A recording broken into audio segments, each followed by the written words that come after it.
ये एक सच्चा वाकया है जो एक अल्लाह वाले बुजुर्ग की जिंदगी से जुड़ा है। ये किस्सा दिल को छू लेने वाला है और हमें यह सिखाता है कि सच्ची श्रद्धा और विश्वास क्या होता है।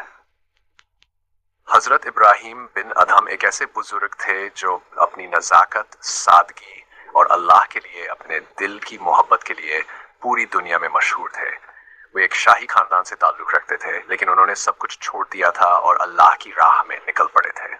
एक बार हजरत इब्राहिम बिन अदहम अपने सफर पर थे। रास्ते में उन्हें बहुत भूख और प्यास महसूस होने लगी। इतने में एक व्यापारी से उनका सामना हुआ जो सारा दिन सामान बेचने के बाद थका हुआ था। व्यापारी ने देखा कि बुजुर्ग काफी परेशान है और उन्हें भूख प्यास का सामना करना पड़ रहा है। उसने उन्हें अपने पास से थोड़ा खाना और पानी दिया। हजरत इब्राहिम बिन अदहम ने धन्यवाद दिया और पानी पीने से पहले उस व्यापारी से पूछा, तुम ये क्यों कर रहे हो?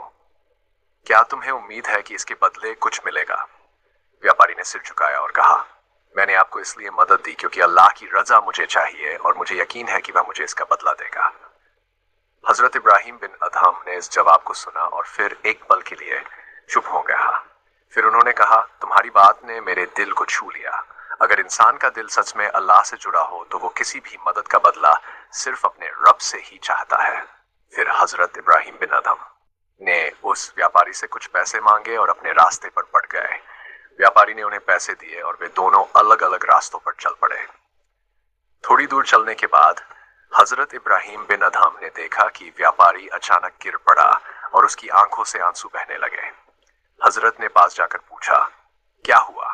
व्यापारी ने रोते हुए कहा, मुझे डर था कि मैंने जो आपको मदद दी थी वह सिर्फ इस उम्मीद में दी थी कि मैं बदले में कुछ पाऊं, और अब मुझे डर है कि अल्लाह मुझे माफ नहीं करेगा। यह सुनकर हजरत इब्राहिम बिन अदहम मुस्कराए और कहा, तुमने अपने दिल से मदद की थी और अल्लाह ने तुम्हें उसी तरीके से जजा दी, क्योंकि जो दिल से मदद करता है उसका बदला अल्लाह के पास होता है। तुम सही रास्ते पर हो, तुम्हारा डर गलत है। इस कहानी से हमें यह सीखने को मिलता है कि सच्ची तवक्कुल, विश्वास और ईमान, आस्था सिर्फ अल्लाह पर होती है। जब हम कोई नेक काम करते हैं तो उसकी सच्चाई सिर्फ अल्लाह के साथ रहती है और किसी से उम्मीद नहीं लगानी चाहिए।